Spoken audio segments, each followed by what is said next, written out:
9.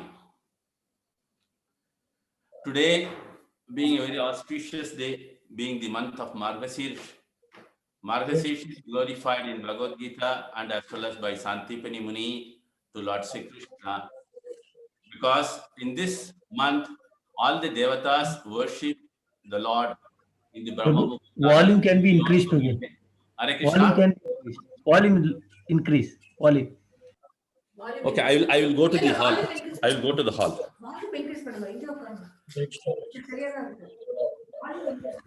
Is it clear?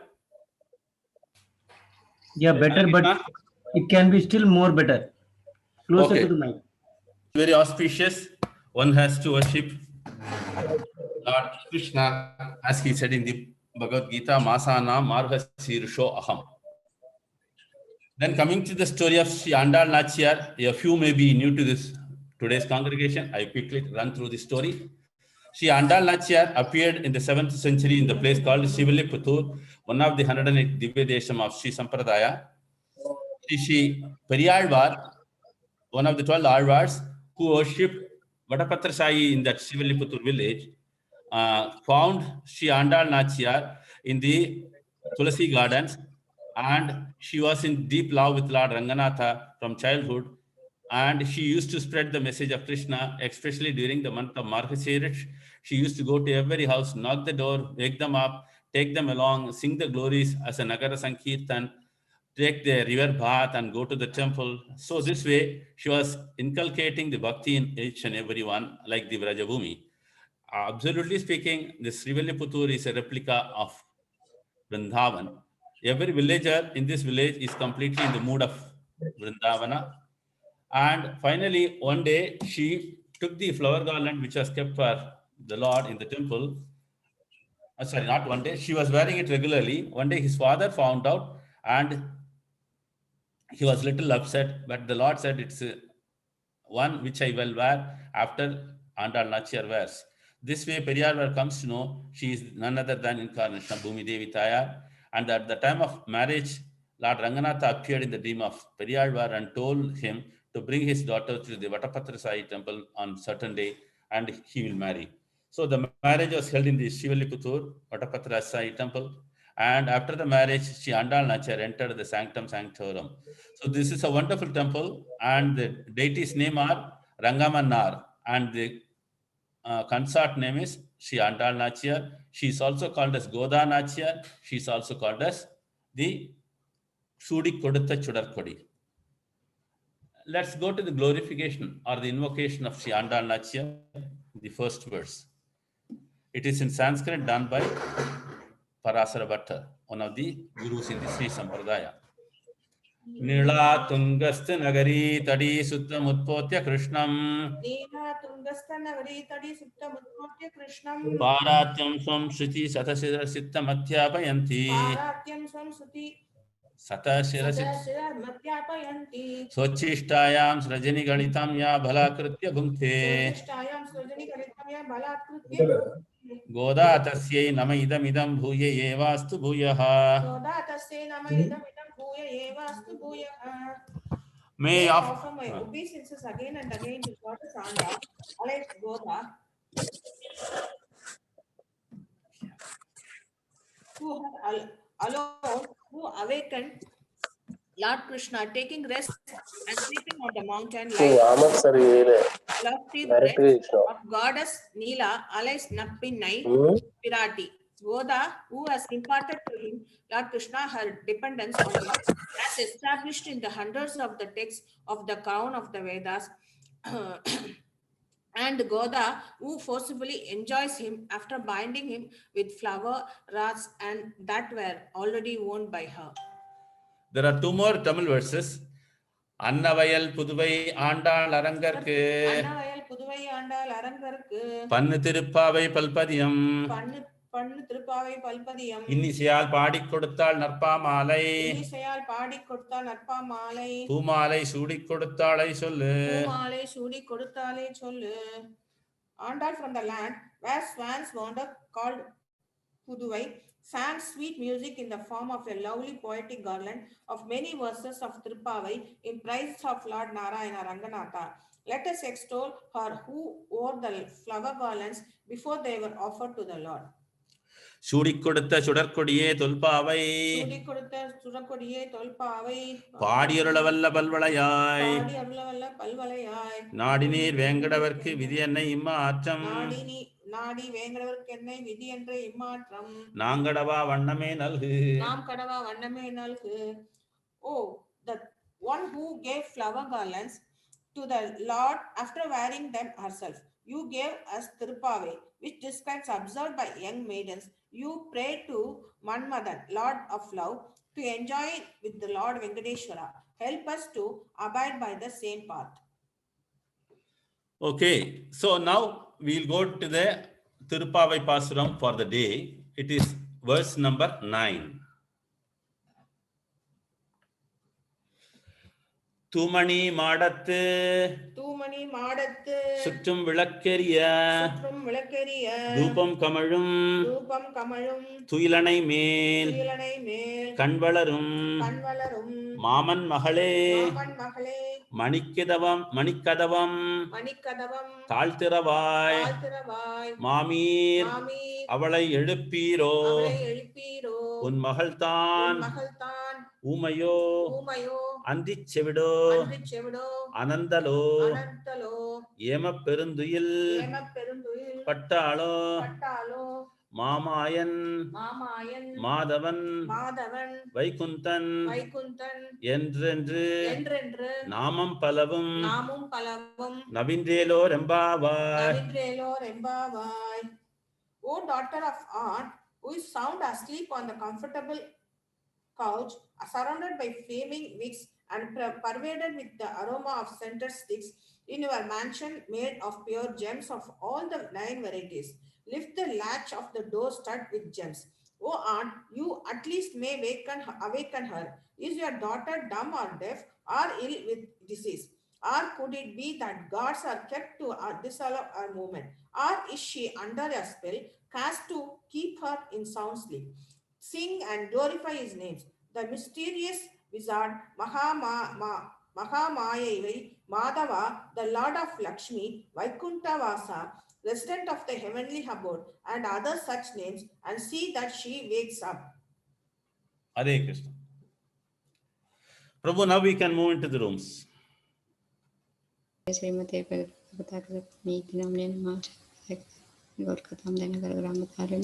मुखं करोति वाचालं पंगुं लङ्घयेतरि मत्कृपातमहं वन्दे श्रीगुरु दीनतारणं परमानन्दमाधवं श्री चैतन्येश्वर. హరే కృష్ణ. శుభోదయం అందరికీ. మళ్ళీ మనం ఇవాళ మరలా కలుసుకుందాం. ఇవాళ 9వ రోజు. హరే కృష్ణ ప్రభు. ఇవాళ మనకి చాలా మంది ఉన్నారు. ఇవాళ బర్త్డే విషెస్ కూడా. జగన్ ప్రభు ఉన్నారు, అనన్య ఉంది, కోమల్ మాతాజీ వాళ్ళ బాబు ఉన్నాడు, అనిరుద్ధ్, వీళ్ళందరిది కూడా ఇవాళ బర్త్డే. సో లాస్ట్ అందరం కలిపి ప్రే మాతాజీ మీరు చేస్తారా? 1 second. Yeah, Hare Krishna.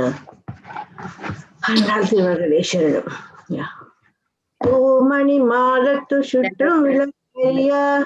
Am I audible? Yes, Mataji. Okay. Mani Malatu Shuttu Vilakariya. Rupam Kamala Itaranamel Kanvalaram.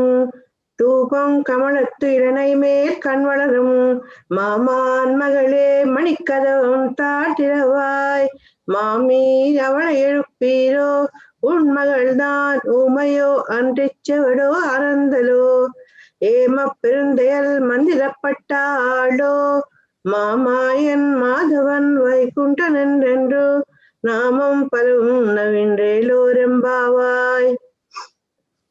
Hare Krishna. Thank you Mataji. ధన్యవాదములు. తెలుగే చెప్పమని చెప్తున్నారు కదా.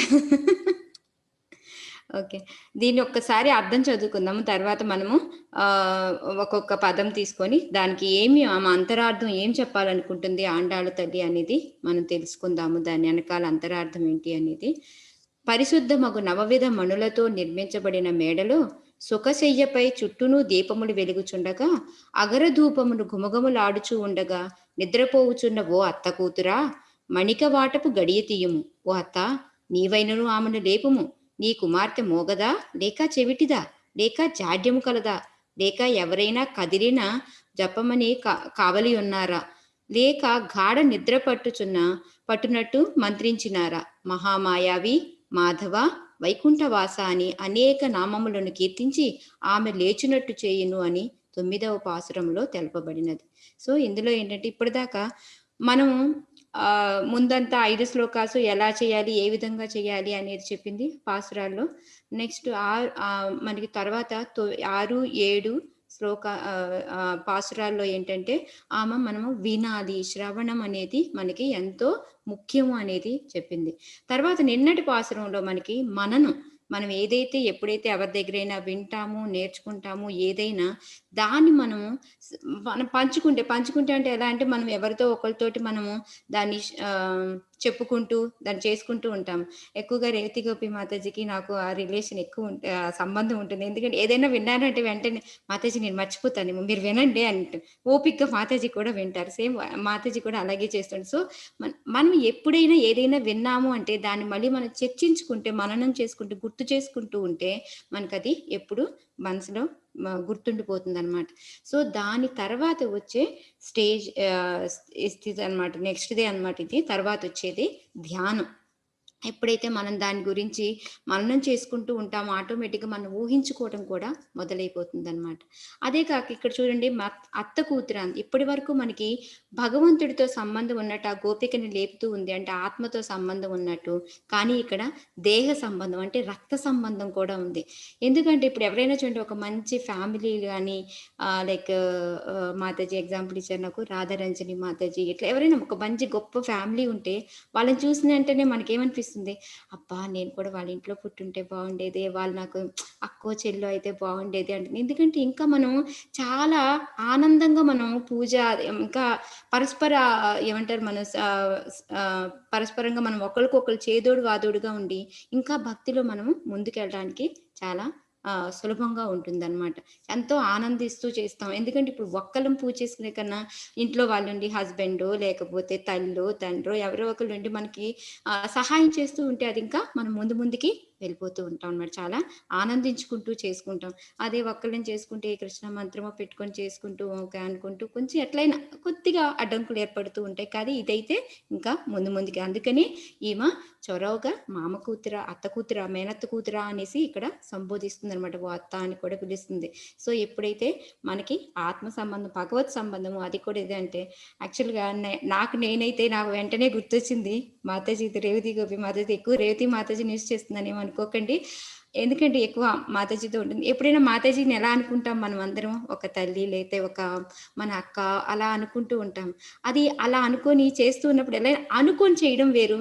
అదే అప్పుడప్పుడు నేను అనుకుంటాను మాధవిలాగా నేను కూడా మాతాజీ వాళ్ళ ఇంట్లో ఉండుంటే బాగుండేది కదా, ఇంకా ఎక్కువ రిలేషన్ బాగుండేది సంబంధం అని. సో అట్లా దేహ సంబంధము, రక్త సంబంధము, మళ్ళీ భాగవత్ సంబంధము రెండు కలుపుకొని వెళ్తుంది అనమాట ఈ గోపికతోటి. సో ఈ గోపిక యొక్క భవన యొక్క సౌందర్యం చెప్తా ఉన్నారు ఇక్కడ. ఫస్ట్ది తూమణి మాడత్తు అంటే పరిశుద్ధమైన నవవేద మణులతోటి అనేసి. ఎందుకు ఇక్కడ తూమణి మాడకు అన్నారంటే ఈమె యాక్చువల్గా ఇప్పుడు ఈ గోపిక ఎంతంటే మన భావంలో, భక్తిలో పరాకాష్ఠలో ఉన్నది ఆమె. మనకి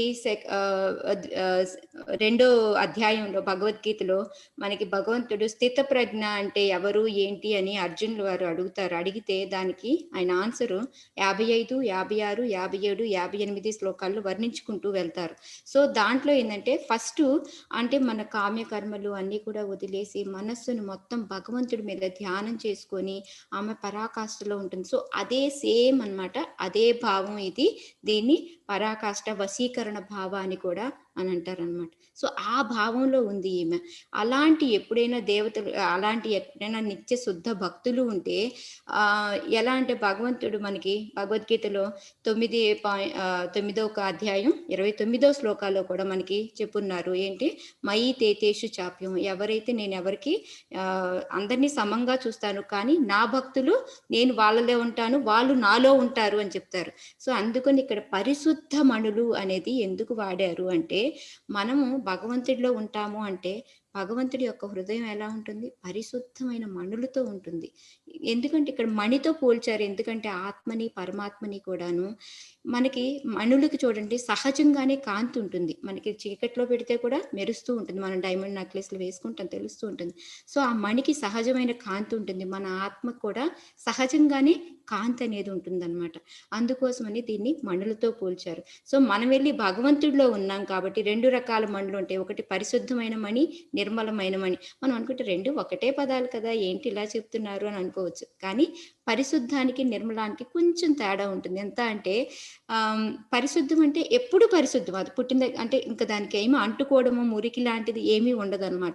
నిర్మలం అంటే ఆల్రెడీ మలం ఉంది, దాన్ని మనము క్లీన్ చేసుకున్నాం అనమాట. సో అలాగా మన యొక్క శరీరం అంతా మన ఆత్మ ఇది ఎలా ఉంటుంది, మన ఆత్మ కాదు మన ఇది బాడీ. అందుకని ఇక్కడ భగవంతుడు ఏం చెప్పాడు ఇందాక మనకి, ఈ నిత్యమైన భక్తులు నాలో ఉంటారు అని చెప్పారు. సో అందుకని ఈమె నిత్యమైన భక్తురాలు శుద్ధ భక్తురాలు కాబట్టి ఆమె వెళ్ళి భగవంతుడి హృదయంలో ఉంది. భగవంతుడి హృదయం ఎలా ఉంటుంది? పరిశుద్ధమైన మణులతోటి నిర్మించబడి ఉంది, అందుకొని వాడారు. ఇంకోటి యాక్చువల్గా వెనకటి రోజుల్లో ఏంటంటే కోడ్ లాంగ్వేజ్ లాగా రహస్యంగా మాట్లాడుకోవాలి అనుకుంటే నెంబర్లకి అంకెల బదులు వాళ్ళు పదాలు వాడుతూ ఉంటారు. ఎలా అంటే మనకి అష్ట దిగ్గజములు అంటే గజము అని వాడితే 8 నెంబర్ అనేసి, కృష్ణ అని వాడితే 1 నెంబర్ అనేసి, అర్జున కానీ ఎవరైనా వాడితే 15 అంటే మనం 15 అని చెప్పాలి అంటే కృష్ణ అర్జున అని అలా రహస్యమైన కోడ్ లాంగ్వేజ్లో మాట్లాడుకుంటూ ఉండేవాళ్ళు అనమాట. సో ఇక్కడ మణి అని ఎందుకు అన్నారంటే 9 రకాల మన నవరత్నాలు మనకు తెలిసిందే మణులు అనేది. సో ఆ 9 నెంబర్ వాడండి, నవవిధ మణులు అన్నమాట. సో నవవిధ మణులు అంటే ఆమెకి భగవంతుడితో 9 రకాలుగా ఉండే సంబంధాన్ని ఆల్రెడీ తెలుసుకున్న ఆమె అని చెప్పేసి అనమాట. ఆ సంబంధాలు ఏంటి అంటే ఫస్ట్ది వచ్చేసి భగవంతుడు మనకి తండ్రి లాంటి వాడు, మనకి పితా పుత్ర సంబంధం. రెండోది రక్షకుడు సంబంధం మనకి. ఇంకోటి శేషి అంటారు, భర్త భార్య. మనము జ్ఞేయ, ఆయన భగవంతుడి గురించి తెలుసుకుని ఎన్ని శాస్త్రాలు ఎన్ని జ్ఞానాలు చదివినా ఆయన జ్ఞేయుడు అనమాట. ఆయన గురించే తెలుసుకోవాలి, మనం జ్ఞానులు తెలుసుకుంటూ ఉంటాము. స్వామి, మనం దాసులు మీ భగవంతుడు, ఆయన ఆధారం మనకి, మనం ఆయన మీద ఆధారపడి ఉండే వాళ్ళమి. నెక్స్ట్ మనకు పరమాత్మ ఆయన, మనము ఆత్మ లేదా ఆత్మ శరీరం అని కూడా అనుకోవచ్చు. భోక్త, ఆయన భోక్త, మనం మనం ఆయన నుంచి తీసుకునే వాళ్ళం అనమాట. సో ఈ విధంగా భగవంతుడితో 9 రకాల విధాల సంబంధం తెలిసిన ఆమె ఉందన్నమాట.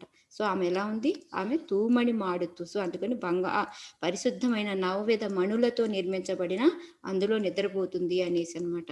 శత్రుం వెలెక్కరయ్య అంటే ఈ ఎలా అంటే చుట్టూత, శత్రుం అంటే చుట్టూత అనమాట. వెలక్కెరి అంటే దీపాలతో ఉందన్నమాట. ఎందుకంటే ఇప్పుడు వీళ్ళు ఇప్పటిదాకా లోపల ఏం జరుగుతుంది ఏంటి అని తెలియదు, కానీ ఇది మళ్ళుతో మనకి క్లియర్గా, మనకి క్రిస్టల్ క్లియర్గా కనిపిస్తూ ఉంది కాబట్టి వాళ్ళకి తెలుస్తుంది, లోపల ఉంది మా, చూసావా ఎంత అందంగా పడుకుందో అనేసి వాళ్ళు చూసి చెప్పుకుంటున్నారు అనమాట. శత్రుం వెలక్కంటే చుట్టూత దీపాలు ఉన్నాయి. మనకి భగవంతుడు ఎక్కడ ఉంటాడో అక్కడ మనము ధూప దీప నైవేద్యాలు పెడుతూ ఉంటాం. సో అలాగా చుట్టూత దీపాలు. తర్వాత ధూపం కమలత్తులే అంటే ధూపం, మనం దీపాలు ధూపం అగరబత్తి ఇవన్నీ వెలిగిస్తాం కదా, కానీ ఆ ధూపం ఎలా ఉంది? కమలత్తులే అంటే చుట్టూత చక్కగా ఫ్రాగ్రెన్స్ ఇస్తుంది, మధురమైన సువాసనలతో వస్తుంది. మనం వేస్తే ఉంటుంది, పొగొస్తూ ఉంటుంది మన ధూపంలో నుంచి, మనం అగరబత్తి వెలిగిస్తే. కానీ అక్కడ వాళ్ళు వేసింది ఏంటంటే దానికి ధూపం అనడానికి అంటారంటే దీపం అంటే జ్ఞానము, ధూపం అంటే అనుకరణ, మనం పాటించడం. దీని నుంచి మనం అర్థం చేసుకోవాల్సింది ఏంటి? ఏదైనా మనం విన్నాము అంటే దాన్ని మనం అనుకరించాలి, దాన్ని చెయ్యాలన్నమాట. అంతేగాని ఇది విన్నాము, వినేసి చెవిలో ఇలా పెట్టేసి ఇలా వదిలేసినందువల్ల ఉపయోగం ఏమీ లేదు. మనం విన్నదాన్ని మనము ప్రాక్టికల్గా మనం ఉపయోగించుకోవాలన్నమాట. మన ఏమంటారు మన నిత్య జీవితంలో మనం దాన్ని వాడుతూ ఉండాలన్నమాట. సో తర్వాత వచ్చేసి మలై మేలి కన్వలరం అని ఉందన్నమాట. అంటే ఆమె హంసతల్పం మీద పడుకొని ఉంది చక్కగాను. ఆ హంసతల్పం ఎలా ఉంది అంటే చాలా మెత్తగా ఎవరికైనా నిద్ర రాని వాళ్ళకి వెళ్ళి పడుకున్నా నిద్రనిచ్చేలాగా ఉందన్నమాట. అలాంటి చక్క హంసతూలిక తల్పం మీద పడుకొని ఎంజాయ్ చేస్తుంది అనేసి. సో ఇక్కడ ఇక గోపికలకి కోపం వస్తుంది, బయట ఉన్న గోపికలందరికీ. ఎందుకు? వాళ్ళందరూ ఏదైనా చూడండి, మనం భగవంతుడితో ఉన్నప్పుడు ఏదైనా మనకంటే మనకి సంబంధించిన వాళ్ళతో ఉన్నప్పుడు మనకి చుట్టూతా ఉన్నాయి చాలా అందంగా కనపడతాయి. వాళ్ళు లేనప్పుడు అవన్నీ కూడా మనకి చికాకు కలిగిస్తూ ఉంటాయి, వాళ్ళని గుర్తు చేస్తూ. సో ఇవన్నీ భగవంతుడిని గుర్తు చేసేవి. ఇవి మేమింకా భగవంతుడి దగ్గరికి జారలేదు, భగవంతుడిని చేరుకోలేదు, ఈమె మాత్రం చాలా హాయిగా భగవంతుడితో ఎంజాయ్ చేస్తుంది అనేసి వాళ్ళకి కోపం వస్తూ ఉందన్నమాట. సో అందుకని అప్పుడు చెప్తుంది, మామాన్ మగలే, ఓ మేనత్త కూతురా లే అనేసి వాళ్ళు ఇక్కడి నుంచి అరుస్తున్నారనమాట. అయితే అక్కడ ఆమె ఒకరికి ఏమనిపిస్తుంది అంటే లోపల నుంచి ఓకే ఓకే మీరు రండి, వచ్చారు కదా ఎలాగో ఇక్కడ దాకా, లోపల తలుపు తోసుకొని రండి అని చెప్పినట్టు అనిపించింది అనమాట.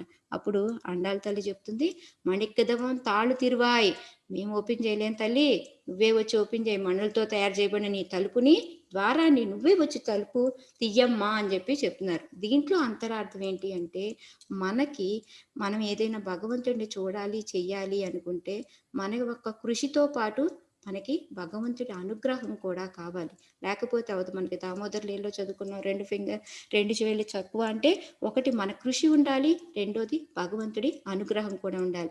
అంతే నేను ఎంత తోసుకొని వెళ్దాము అంటే అవదు.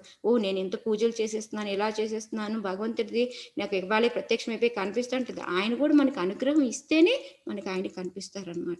సో అందుకని నువ్వే వచ్చి తలుపు తీయమ్మా, మాకు ఎక్కడుందో తాళం తెలియట్లేదు, నువ్వే వచ్చి తలుపు తీయి అని చెప్పి చెప్తున్నారనమాట.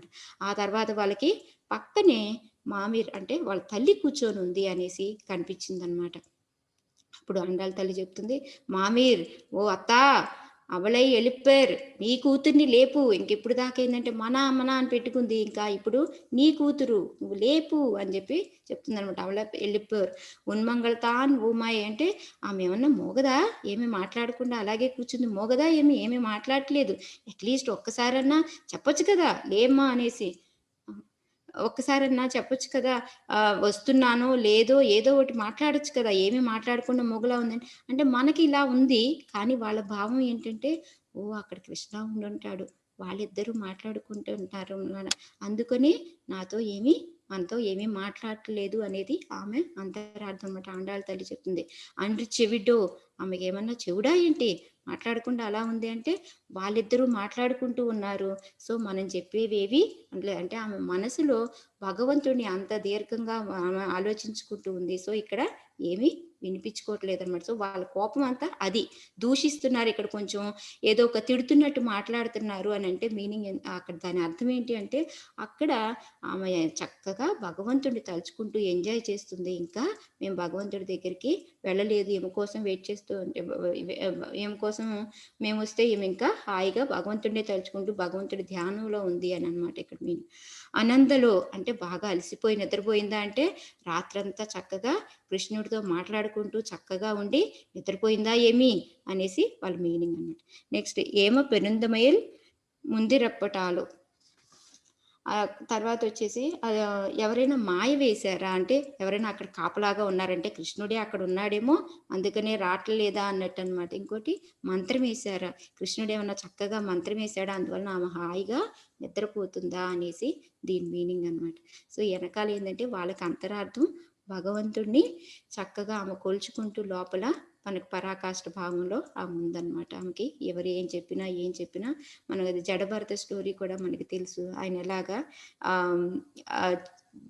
చెవుడు మొగగా యాక్ట్ చేసేవాడు. మనకి కూడా చాలా మంది నిత్య భక్తులు ఉంటారు, వాళ్ళంతా చుట్టూతా మనకు తిరుగుతున్నట్టే ఉంటారు, కానీ వాళ్ళ ధ్యాస ఎప్పుడు వాళ్ళకి ఇలాగే ఉంటుంది. ఒక్కోసారి చూడండి మనం పని చేస్తూ ఉంటాం, చాలా ఇదిగా మన వంట అది వండుతూ ఉంటాం, పూజ చేస్తూ ఉంటాం, మనకి ఎవరో ఏదో చెప్తూ ఉంటారు, అవి మనకి ఎక్కవు అంటే మనకి చెవుడనే కాదు, ఎందుకంటే మనం భగవంతుడి ధ్యానంలో ఉంటాము, అప్పుడు మనకి ఇవేవి వినపడవు అనమాట. అది మనం అర్థం చేసుకోవాల్సింది ఇక్కడ. సో అప్పుడు తర్వాత తల్లి అంటుంది, అమ్మా ఎందుకమ్మా ఇంతలా దూషిస్తున్నారు నా పిల్లని, అలా కాకుండా కొంచెం మంచిగా దేవుడి పదాలు చెప్పి లేపమ్మా అన్నట్టు అనిపించింది. సో వెంటనే ఆండాళ్ తల్లి మామయన్ మాధవన్ వైకుందం ఎందున్నాయి అనేసి వాళ్ళని చెప్తున్నమాట. ఏమిటి మామయ్య అంటే చాలా మహామాయావి అని. మహామాయావి అని ఎందుకు అన్నామంటే అనుకోకుండా మనం ఊహించని రీతిలో ఎన్నో ఎన్నో కార్యాలు చేస్తూ ఉంటాడు భగవంతుడు. ఎందుకంటే రోజుకొక రాక్షసులు వచ్చేవాళ్ళు, రోజుకొక రాక్షసుల్ని చంపుతూ ఉండేవాడు. మనకి అంతు చిక్కని విధంగా రాక్షసులు వచ్చేవాళ్ళు, మనకి అంతు చిక్కని విధంగా భగవంతుడు చంపుతాడు. అందుకే ఆయన్ని మహామాయావి అని కూడా అంటారు. మాయలకే మాయవాడు అని కూడా మనం చెప్పొచ్చు అనమాట. సో మాధవన్ అంటే లక్ష్మీదేవి భర్త అని. లక్ష్మీదేవిని ఎందుకు ఇక్కడ ఎందుకంటే మనకి లక్ష్మీదేవి తల్లి లాంటిది. శ్రీ సాంప్రదాయంలో అయితే వాళ్ళు లక్ష్మీదేవిని ఉపయోగించుకుంటారు. మనమైతే రాధారాణి. మనం ఎప్పుడు ఏం చెప్తాం, కృష్ణుని చేరాలి అంటే మనము రాధారాణి ద్వారా. ఎందుకంటే రాధారాణి చాలా మెర్సిఫుల్, అంటే చాలా దయగలది.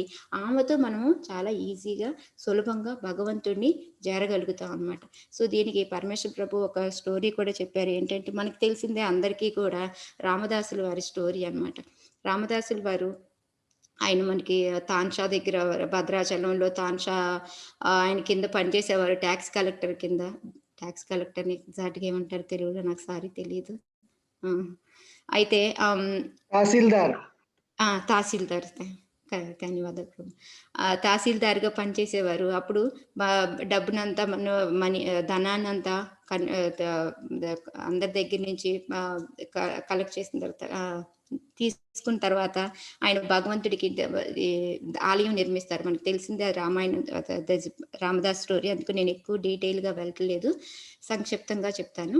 సో అప్పుడు ఆయన్ని ఎవరో కంప్లైంట్ చేయడం, ఆ తర్వాత దానికోసం అనేసి ఆయన జైల్లో పెట్టడం. జైల్లో పెడితే ఆయనకి కొరడా దెబ్బలు అన్నీ కొడుతూ ఉంటారు. ఆ టైంలో చాలా భగవంతుడి రాముడు నువ్వు వచ్చి కాపాడు, లక్ష్మణుడు నువ్వు వచ్చి కాపాడు అని రాస్తూ తర్వాత సీతమ్మ తల్లి నువ్వు చాలా దయామయురాలివి, నువ్వు వచ్చి నన్ను కాపాడు, నువ్వు చెప్పి వాళ్ళని పంపించమ్మా అని చెప్తే అప్పుడు సీతాదేవి చాలా కరుణ హృదయంతో అదేంటి అలా పిల్లోని అలా వదిలేస్తారు, వెళ్ళరేంటి అనేసి ఆమె పంపిస్తుంది. అప్పుడు వాళ్ళిద్దరూ వస్తారు.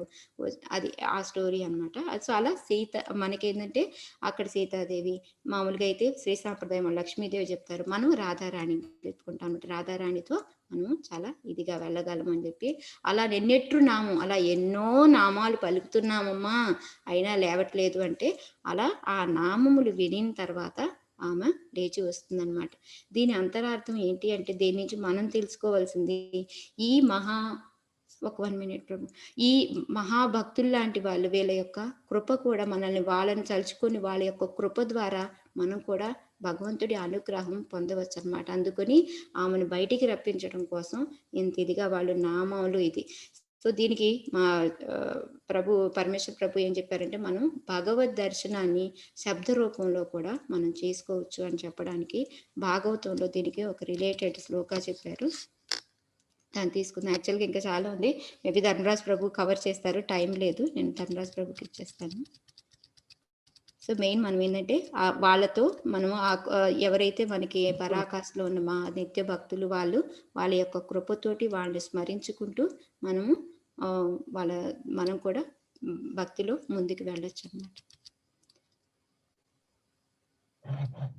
మా లావణ్య మాతాజీ మీరు చదువుతారా శ్లోక?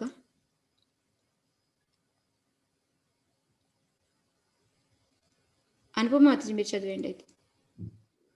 इति मूर्त्यभिधानेन मन्त्रमूर्तिममूर्तिकं यजते यज्ञपुरुषं स सम्यक् दर्शनः पुमान्.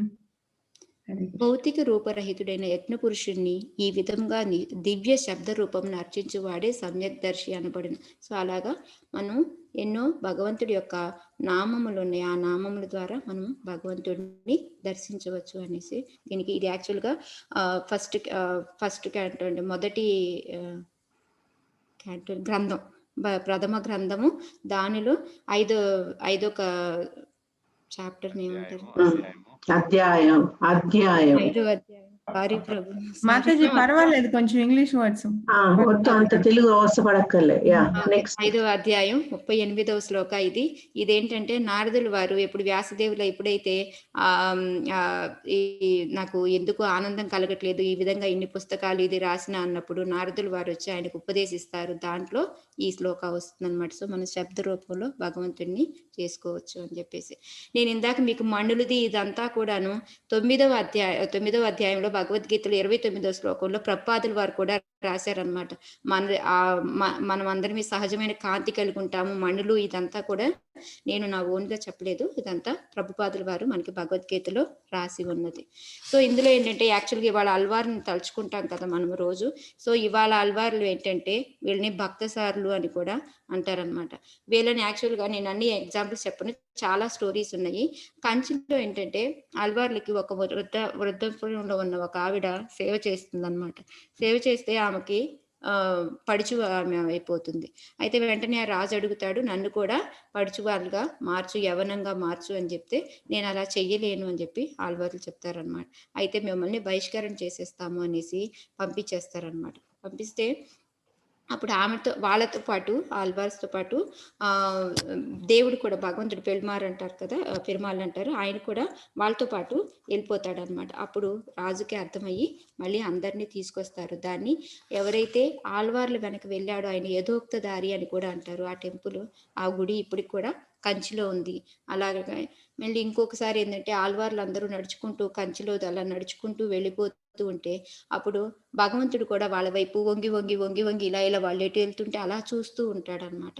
సో అందుకని దీని నుంచి మనం అర్థం చేసుకోవాల్సింది ఏంటి అంటే భగవంతుడి హృదయం, భగవంతుడు ఎప్పుడు భక్తుల దగ్గరే ఉంటాడు అని చెప్పేసి. సో ఇందాక ఆమె కూడా అదేదనమాట, మంచి పరాకాష్ఠలో ఉన్న భక్తురాలు. హరే కృష్ణ ప్రభు. ధర్మరాజ్ ప్రభు మీరు తీసుకోండి. వైష్ణవ బృందకి జై. చక్కగా చెప్పారు మాతాజీ, చాలా పాయింట్స్ కవర్ చేశారు, చాలా సంతోషం. అయితే ఇవాళ పాసురానికి 3 ముఖ్య విషయాల్ని వేరే కోణంలో నేను చెప్పడానికి ప్రయత్నం చేస్తాను ఉన్న సమయంలో. మొదటిది భౌతిక భోగాలు, 2 కర్మ పరిత్యాగము, 3 కర్మానుష్ఠానము. ఈ 3 విషయాలని కూడా ఇవాళ పాసంలో చాలా స్పష్టంగా అమ్మవారు వేరే కోణంలో నేను చెప్తున్నాను అనమాట. భౌతిక భోగాలు అనేకం ఉంటాయి. అమ్మ వర్ణన చేసింది అమ్మవారు, మణికదవము, మణులతో కూడినటువంటి ఇది బ్రహ్మాండమైనటువంటి శయ్య మీద పడుకొని ఉంది అని చెప్పి. ఇటువంటి భోగస్థితులు ఉన్నటువంటి ఒక గోపిక కర్మ పరిత్యాగం చేస్తే భగవంతుని నేను పొందవచ్చు అనేటువంటి దృక్కోణంలో ఆమె ఆలోచనలో ఉందన్నమాట. అటువంటి పరిస్థితులు అమ్మవారు ఏం చెప్తుందంటే అటువంటి కర్మ పరిత్యాగాన్ని చాలా స్పష్టంగా ఖండిస్తున్నారు ఆండాళ్ళ అమ్మవారు. నీకు మూగా మాట్లాడలేవా, మౌనవ్రతం, శివుడా నేనేం వినొద్దు అని ఈ ప్రపంచంతో సంబంధం లేకుండా చేసుకుంటున్నావా అనేటువంటిది. లేకపోతే నీ చుట్టుపక్కల ఉన్న వాళ్ళు చెప్పారా, మామ నువ్వు చెప్పావా, అత్త నువ్వు చెప్పావా ఆమెకి మాట్లాడద్దని, కర్మ పరిత్యాగం చేయమని మీరు చెప్పారా చుట్టూన వాళ్ళు? ఇది తప్పు. ఏం చేయాలి మరి అంటే ఆయన్ని, భగవంతుని కీర్తించాలి. ఈ యొక్క తిరుప్పావై మొత్తము సంకీర్తన ప్రాధాన్యమైనటువంటి కూడా, నామ సంకీర్తన ప్రాధాన్యమైనటువంటిది. అందుకని ఆ సంకీర్తన చేయాలి. పరిత్యాగం అనేది తప్పు అని ఈ యొక్క పాత్రలోనే అంత కఠినమైన పదాలు వాడతారు. నీకు మూగా, నీకు చెవుడా, కర్మ పరిత్యాగాన్ని విమర్శిస్తున్నమాట. ఇదే విషయాన్ని మనకు ప్రభుపాదుల వారు భగవద్గీత 5వ అధ్యాయం 2వ శ్లోకంలో చాలా చక్కగా 2 భాగవత శ్లోకాలను ఉదాహరిస్తూ చెప్పుకుంటూ వస్తారనమాట. అందులో అవి మనం చూద్దాం ఒకసారి. మొదటి శ్లోకం 5వ అధ్యాయం 2వ శ్లోకం చదువు ఒకసారి. సన్యాసః కర్మయోగచ్చ నియశ్రేయసకరావుభౌ తయోస్తు కర్మ సన్యాసాత్ కర్మయోగో విశిష్యతే. కృష్ణ భగవానుడు సమాధానం వచ్చారు. కర్మ పరిత్యాగము మరియు భక్తితో కూడిన కర్మము రెండును ముక్తికి శ్రేయోగదాయకులు. కానీ ఆ రెండింటిలో కర్మ పరిత్యాగం కన్నా భక్తియుత కర్మం ఉత్తమైనది. అమ్మా, నువ్వు కర్మ పరిత్యాగం చేసి శయనిస్తున్నట్టుగా ఉన్నావు, మౌనవ్రతమో లేకపోతే వినకుండా ఉన్నావు. కానీ దానికన్నా కూడా కర్మ భక్తియుత కర్మ చాలా ఉత్తమమైనది. భగవాన్ నామస్మరణ చేస్తూ చేయటం చాలా ఉత్తమమైనట. ఈ 2 విషయాల్ని ప్రభుపాద తన భాష్యంలో శ్రీమద్ భాగవతంలోని 5వ స్కందము 5వ అధ్యాయము 4, 5, 6 3 శ్లోకాల్లో తెలియజేయడం జరుగుతుంది అనమాట. సూత్రం 3 శ్లోకాలు.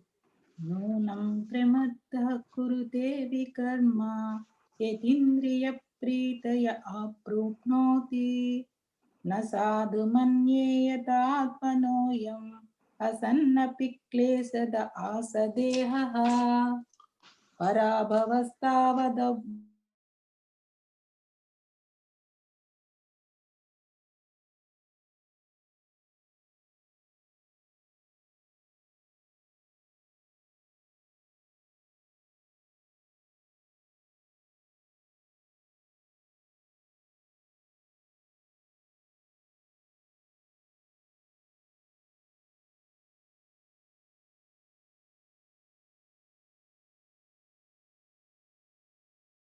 ఒక మాంసం ముద్దలాగా పుట్టారు, అవయవాలు ఏవి లేకుండా పుడితే ఆయన కన్న తల్లిదండ్రులు వదిలేస్తే వేరొక తల్లిదండ్రులు వేరొక బీదవాళ్ళు ఆయన తీసి పెంచుతారు అన్నమాట. ఆ మాంసం ముద్దను తీసుకొని వాళ్ళు జీవం ఉన్న మాంసం ముద్దని వాళ్ళు పెంచడానికి ప్రయత్నం చేస్తే తర్వాత వేరొక తల్లిదండ్రులు పిల్లలు లేని వాళ్ళు కొంచెం అవయవాలు వస్తున్న ఆ పిల్లవాడిని తీసుకొని ఆ పిల్లవాడికి ఆహారం ఇస్తూ పెంచుతారు. తర్వాత ఆయన పూర్తిగా మారిపోతారు అన్నమాట. మామూలు పూర్తి అవయవాలన్నీ పెరుగుతాయి, నెమ్మదిగా పెరిగి అన్ని నార్మల్ మనిషి అవుతారు అన్నమాట. ఆ తర్వాత ఈయన వచ్చిన సందర్భంగా ఎందుకంటే ఆయన ఒక తేజస్సు కలిగి ఉంటాడు పుట్టుకతోటి, ఆ తల్లిదండ్రులకి మళ్ళా ఒక బిడ్డ పుడతాడు అనమాట. ఆ బిడ్డ జీవితాంతము ఈయన సేవ చేసుకుంటూ తిరుమల ఆళ్వార్ని చేస్తాడు అనమాట. ఈయన భక్తిసార ఆళ్వార్లు ఆయన ఏంటంటే ఎప్పుడు ఆయన చేసే కర్మ ప్రతిదీ కూడా భగవత్ సంబంధమైనటువంటిది. అటువంటి కర్మలు చేస్తూ ఎవరితో సంబంధం లేకుండా ఆయన జీవితాన్ని కొనసాగిస్తాడు.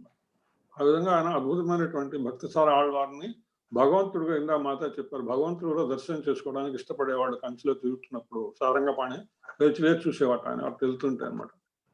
ఆ విధంగా భక్తిసార ఆళ్వారిని ఈరోజు తలుచుకోవడం ఎంతో ఆనందంగా ఉంది. Hare Krishna.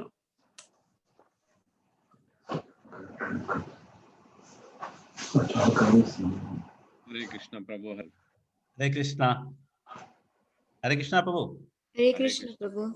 One word about Tirumalizhi Alvar. He appeared in the Chennapatna and the place is still there. There is one of the wonderful 108 Divya Desam. Tirumalizhi Alvar has sung so many pasarams on the Lord and he has done so many Mangala Sasaram in many of the places. Hare Krishna. Hare Krishna Prabhu. Thank you. Hare Krishna. Rasarani Mataji and Dharmaraju garu బ్రహ్మాండంగా చెప్పారు. ఒక చిన్న correction ఏంటంటే రసరాణి మాతాజీ అనుకరణ అనుసరణ, అనుకరించుడు కాదు అనుసరించడం, అనుకరించ అదొక్కటి. Hare Krishna. Sorry తల్లి. Hare Krishna. Observing the Telugu session is very interesting to me, because each and every one of you are doing so well, and Dharmarajulu Prabhu, he speaks so wonderfully, and his subjects are very wonderful. He picks up lots from the Shri Vaishnavism also. Thank you so much. Hare Krishna Prabhu. It's all because of your blessings, Prabhu. Hare Krishna. Thank you so much, Prabhu. Hare Krishna. Hare Krishna. ఎందుకంటే అందరి దగ్గర ఈ పుస్తకం లేదు కాబట్టి ఇందులో ఉన్నది మీతో పంచుకుంటున్నా. మన భక్తి సార్ల వారి గురించి చెప్పినప్పుడు ఆయన ఎంత భక్తుడు భగవంతుడిని ప్రార్థిస్తాడంటే అన్యాభిలాషితాశూన్యం, ఆయనకి ఇంకేమీ అక్కర్లేదు, అంత భక్తులు కాబట్టి ఒకసారిట పార్వతీ పరమేశ్వర్లు ఆయనకున్న భక్తి నిష్టలకు మెచ్చి ఏదన్నా వరం కోరుకోమన్నారట. అప్పుడు ఆయన చెప్పారట, నాకు వైకుంఠనాథుని కైంకర్యం కంటే ఇంకా ఏమీ అక్కర్లేదన్నారట. అయినా కూడా వాడు భగవంతుడు ఇప్పుడు ఈ భక్తుల పట్ల దేవుడికి చాలా ప్రేమ ఉంటుంది. అట్లే పార్వతీ పరమేశ్వర్లు వాళ్ళు ఏదన్నా ఏరుకోమని పట్టుబడితే ఆయన అన్నారట, నేను కుట్టుకున్న బొంత సూదిలోకి దారం ఎక్కించమన్నారట. అంటే ఏదో వాళ్ళు అడిగారు కాబట్టి దాని ఏదో వరం అడగాలన్నట్టు జస్ట్ నామినల్ గా ఆయన సూదిలో దారం ఎక్కించమని వరం అడిగారట. అంటే ఇది దేనికి మనకు ఉదాహరణ అంటే ఒక భక్తుడు భగవత్ ప్రేమ తప్పించి ఇంకేది ఆశించాడు అనే దానికి ఒక చిన్న మచ్చుతునక ఇది. హరే కృష్ణ. హరే కృష్ణ మాతాజీ. హరే కృష్ణ మాతాజీ. కొంతమంది పిల్లలకి జన్మదిన శుభాకాంక్షలు చెప్దామన్నారు. అదే ప్రభు, అందుకోసమనే ఇవాళ జగన్ ప్రభుది కూడా ప్రభు. హరే బోల్. హరే కృష్ణ. సార్ చాంట్ చేద్దామా ప్రభు అందరికోసం? ఖచ్చితంగా మాతాజీ. హరే కృష్ణ హరే కృష్ణ హరే కృష్ణ కృష్ణ కృష్ణ హరే హరే హరే రామ హరే రామ రామ రామ హరే హరే. ప్రభు శ్రీరామ్. ఇలాగే మాకు మార్గదర్శిగా ఉండి ఇలా ఎన్నో ఎన్నో బచ్చలు చేసుకోవాలని కోరుకుంటున్నాం ప్రభు. అందరూ మిస్ అవ్వకుండా 5వ అధ్యాయం 2వ శ్లోకంలో భాగవత శ్లోకాలు, ఆ 3 శ్లోకాలు వాటి అర్థం చదవండి, చాలా బాగుంటుంది. టైం లేకపోవడం వల్ల ఎక్కువ చెప్పలేదు అది. యాక్చువల్గా మీరు కవర్ చేసి ఉండాల్సింది ప్రభు, ఉంది కదా టైం ఇంకా కొంచెం మనకి. అయిపోయింది టైం 6:05 అనుకున్నాం ఇప్పుడు కదా అయిపోయింది ప్రభు ఇందాక. మనం.